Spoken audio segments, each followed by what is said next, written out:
السلام علیکم، welcome back to my YouTube channel Urdu moral stories. میں نے آپ لوگوں کے ساتھ حمزہ اور شفا کی سٹوری کا 9 پارٹ شیئر کیا تھا۔ اب میں آپ لوگوں کے ساتھ 10 پارٹ شیئر کرنے لگی ہوں۔ ہوپفلی آپ لوگوں کو ویڈیو اچھی لگے گی۔ پارٹ 10۔ گھر آ کر میں خوشی سے جھومے جا رہی تھی۔ آج ایسا لگ رہا تھا واقعی حمزہ صرف بیرا ہے۔ میرے ہونٹوں سے مسکراہٹ غائب ہونے کا نام ہی نہیں لے رہی تھی۔ میں اپنے رب کا جتنا شکر کرتے کم تھا۔ میں نے بمشکل خود کو کنٹرول کیا تھا۔ پھر میں امی کے کمرے میں آ گئی۔ امی فون پر کسی سے باتیں کر رہی تھی۔ مجھے اندازہ ہوا دوسری جانب پھوپھو ہے۔ میں کچھ دیر وہاں بیٹھی رہی۔ اسی اثنا میں امی بھی بات کر چکی تھی اور وہ بے حد خوشی دکھائی دے رہی تھی۔ میں نے پوچھا امی کوئی بات ہے کیا؟ انہوں نے کہا ہاں، مریم پھوپھو کا فون تھا۔ نبا پھوپھو کی بیٹی ہے، ان کا رشتہ طے ہو گیا ہے، پرسوں منگنی ہے۔ مجھے تمہارے ابو نے بتایا تھا نبا کے رشتے کی بات چل رہی ہے، آج رشتہ پکا ہو گیا۔ مریم کہہ رہی تھی شفا کو لے کر میں کل ہی آ جاؤں، انہوں نے تمہاری بڑی امی سے بھی بات کر لی ہے، فنکشن ہے منگنی کا، وہ چاہتی ہے پورا خاندان اکٹھا ہو۔ یہ خبر سنتے ہی میں بھی بے انتہا خوش ہو گئی تھی۔ ڈھولکی، مہندی، پھر شادی، مجھے یہ سب فنکشن بہت زیادہ پسند تھے۔ تو امی کب جا رہی ہیں ہم؟ میں نے چہک کر پوچھا۔ امی نے کہا کل پورا گھر جائے گا۔ یہ خبر سنتے ہی کہ پورا گھر جائے گا، اپنے رب کی بارگاہ میں شکر کرنے میں ذرا دیر نہیں کی۔ پورا گھر جائے گا، اس کا مطلب حمزہ بھی ہوگا وہاں۔ شاید مجھے جتنا منگنی کا سن کر خوشی نہیں ہوئی تھی، اتنا حمزہ کے جانے کا سوچ کر ہو رہی تھی۔ تم اپنی پیکنگ کر لینا، مریم نے کہا سب کو آنا ہے، کس نے بھی اگر جانے سے منع کیا تو وہ سخت ناراض ہو جائیں گی۔ میں نے دل میں سوچا امی مجھے کس سے کیا سروکار رہے ہیں سوائے حمزہ کے۔ پھر میں امی کے پاس کچھ دیر بیٹھ کر اپنے کمرے میں آ گئی۔ ابھی مجھے پیکنگ بھی کرنی تھی۔ میں کمرے میں آنے کے بعد بیڈ پر نیند دراز ہوگی، پھر سے سہانے خواب دیکھنے لگی۔ وہ پل یاد کرنے لگی جس میں حمزہ نے کہا تھا میں کتنا ہرٹ ہوا ہوں، اسے میری باتیں تکلیف پہنچائی تھی۔ کچھ بھی نہ ہونے کے باوجود بہت کچھ ہو گیا تھا۔ اس کی بھی کچھ فیلنگز تھی جب بھی وہ ہرٹ ہوا تھا، ورنہ وہ تو خوش ہو جاتا اور شکر کرتا۔ خود یہ پیچھے ہٹ گئی۔ میرے دماغ میں پھر ایک خیال آیا تھا ایک بار اسے کال کرنے کا، پر میں نے بڑی مشکل سے خود کو قابو کیا تھا۔ ابھی وہ کیا سوچتا؟ خیر، مجھے اس کے سوچنے سے کوئی فرق نہیں پڑتا تھا۔ میں نے کرنا وہی تھا جو میرا دل چاہتا تھا، لیکن میں نے کال نہیں کی۔ اپنے دل کو ڈپٹ کر چھپ کر آیا تھا۔ ہر وقت بس فضول کام ہی کروانا ہوتا ہے مجھ سے۔ میں نے لمحات کو سوچنے لگی جب میں نے ہر خوف سے حاری ہو کر اس کا گریبان پکڑا ہوا تھا۔ پہلی بار تو اسے اتنے قریب سے دیکھی تھی۔ یہ سوچتے ہوئے میں خود بھی تکیے میں منہ چھپا کر اپنی حیا کی لالی کو چھپانے کی خاطر آنکھیں زور سے بند کر لی تھی۔ رات کا کھانا ہم سب ڈائننگ ہال میں بیٹھ کر کھا رہے تھے، جبھی انم دوڑتے ہوئے اندر آئی تھی۔ وہ کچھ جلد بازی میں لگ رہی تھی۔ اس نے مجھ سے کہا شفا ہم سب جا رہے ہیں آئس کریم کھانے، تم بھی چلو، بھائی کے ساتھ جا رہے ہیں ہم، پلیز جلدی سے تیار ہو جاؤ۔ انم نے آتے ہی اپنی چھوڑی تھی۔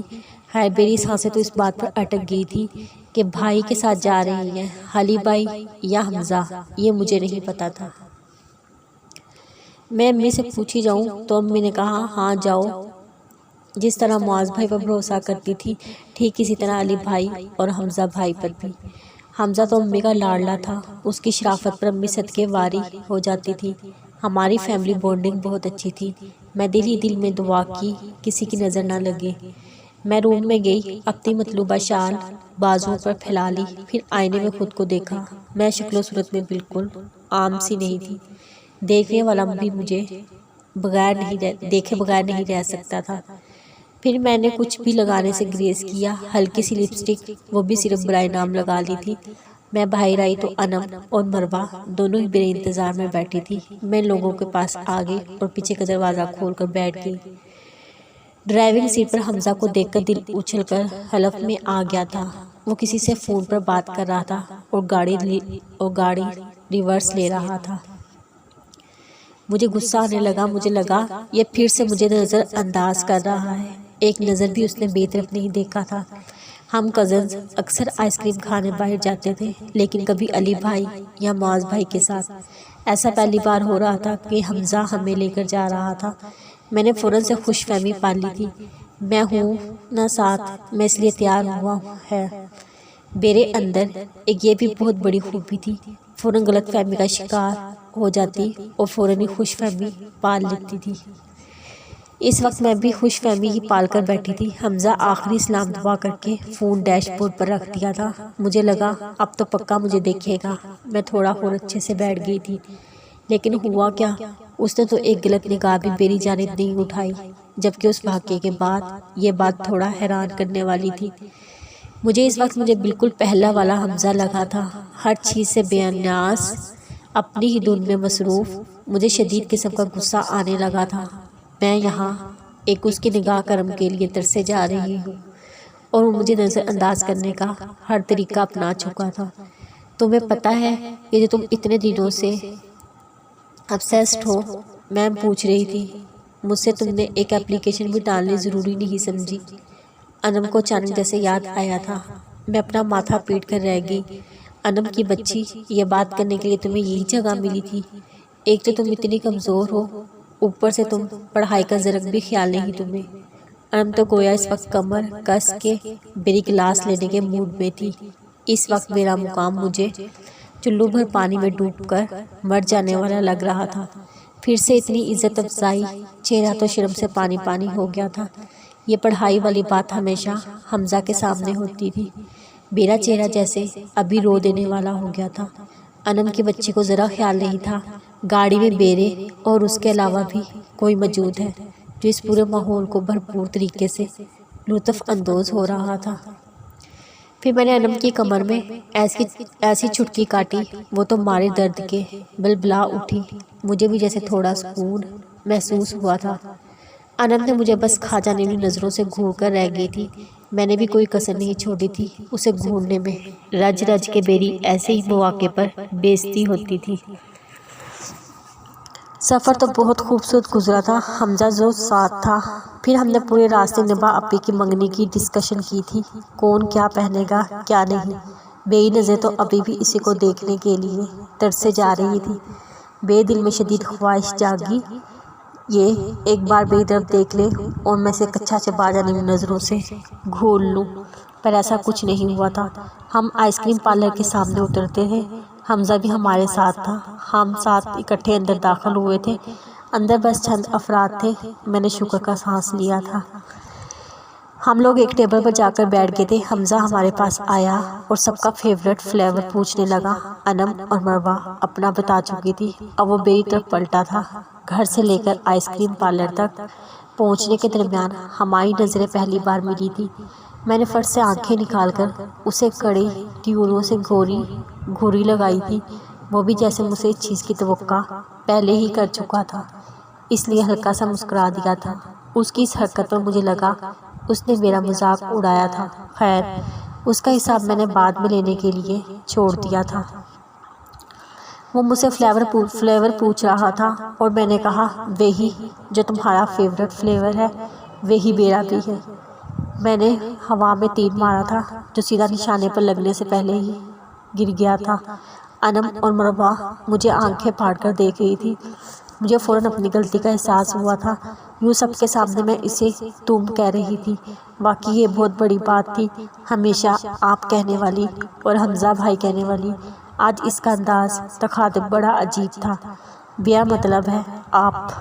میں نے ان کی نظروں کا مفہوم سمجھ کر فوراً بات بنائی تھی۔ خیر، ابھی بھی بات فلیور پر ہی اٹکی تھی۔ مجھے آئس کریم نہیں پسند۔ پھر جو بے نظر ٹیبل پر گڑی اٹھنے کا نام ہی نہیں لے رہی تھی، میں نے بڑی مشکل سے کہا جو انم کا ہے وہی میرا بھی ہے، بس اس کے علاوہ مجھ سے کچھ بولا نہیں گیا۔ میں نے زبان کو دانتوں تلے دبا لیا۔ حمزہ چلا گیا تھا۔ انم اب میری طرف پوری طرح متوجہ ہوئی تھی۔ یہ تم بھائی کو تم کب سے کہنے لگی؟ میں نے کہا ہاں، ہو گئی غلطی، چپ رہو تم۔ میں تو ابھی اسی کشمکش میں بیٹھی تھی، جو ہوا تھا ابھی ہوا تھا۔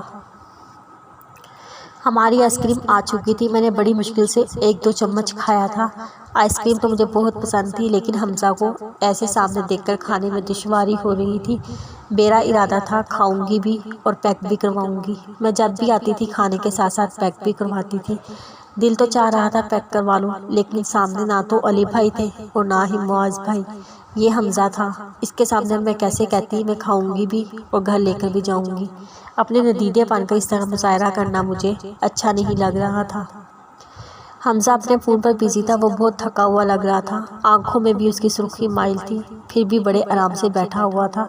میں آئس کریم کھانا بھول کر اس کے بھرپور معائنہ کرنے میں لگ گئی، اس بات سے بھی بے خبر کہ آئس کریم میری میلٹ ہو رہی تھی۔ حمزہ کو جیسے کسی کی نظروں کی تپش خود پر محسوس ہو چکی تھی۔ اس نے ذرا سی گردن اٹھائی تو سامنے مجھے ہوش کی دنیا سے بے خبر اپنی طرف آتا دیکھ کر آنکھوں ہی آنکھوں میں آئس کریم کی طرف اشارہ کیا تھا، پر مجھے کہاں ہوش تھا۔ انم اور مربا تو بڑے مزے سے کھا رہی تھی۔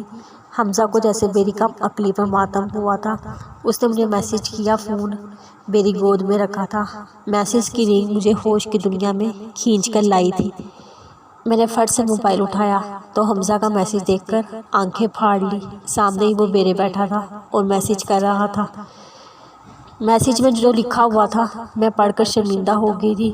پاگل لڑکی، میرا چہرہ بعد میں دیکھ لینا، آئس کریم میلٹ ہو رہی ہے، کھا لو۔ میں میسج دیکھ کر مسکرا دی تھی۔ میں نے بھی حساب برابر کرنے میں کوئی کسر نہیں چھوڑی تھی۔ ڈر رہے ہو کہیں دوسری نہ مانگ لوں؟ خواہ مخواہ میرا پیسہ خرچ ہو گیا۔ میں میسج سینڈ کر کے ایک چمچ آئس کریم منہ میں ڈالی تھی۔ آئس کریم کے مزے سے زیادہ مجھے میسج پڑھ کر مزہ آنے لگا تھا۔ ڈر تو میں تمہاری حرکتوں سے رہا ہوں، آس پاس کا کچھ خیال ہے؟ اس نے مجھے آنکھوں ہی آنکھوں میں کچھ سمجھانے کی کوشش کی تھی، پر میری ناقص عقل میں کچھ بھی نہیں بیٹھا تھا۔ میں میسج پڑھ کر ناسمجھی سے اسے دیکھنے لگی۔ اب میں نے کیا کر دیا؟ میں نے ناراضگی سے پوچھا تھا۔ کیا تو آپ نے بہت کچھ ہے، فی الحال اپنے جذبات پر قابو رکھیے اور شرمانا بند کریں۔ وہ مجھے مسکراتی نظروں سے دیکھ رہا تھا۔ کچھ ایسا تھا اس کی آنکھوں میں کہ وہ کئی لمحے کچھ بول ہی نہیں سکی تھی۔ اگنور کیوں کر رہے تھے مجھے ابھی اپنی بے عزتی بھولی نہیں تھی۔ جس طرح گاڑی میں مجھے اگنور کر رہا تھا تو کیا کرتا؟ ڈھول بجاتا؟ یار کیئر کرتا ہوں تمہاری۔ سب سے پہلی بات تمہاری عزت مجھے بہت عزیز ہے۔ اس کے لفظ میں سچائی تھی۔ میں تو بس مر جانے کے در پر تھی۔ اتنی عزت، اتنی کیئر، بے دل کے پتنگے لگ گئے تھے۔ مجھے خود پر بے تحاشا رشک ہونے لگا تھا۔ اتنا خوبصورت الفاظ، اتنے خوبصورت جذبات میں نے توقع بھی کبھی نہیں کی تھی۔ اب مان لو مجھ سے محبت کرتے ہو۔ بس چند لفظوں کی اور ضرورت تھی، پھر تو سب کچھ مکمل ہو جانا تھا۔ جی بس ماننے کی در پر ہوں۔ اسکرین پر چمکتے الفاظ مجھے سکتے میں ڈال دیا تھا۔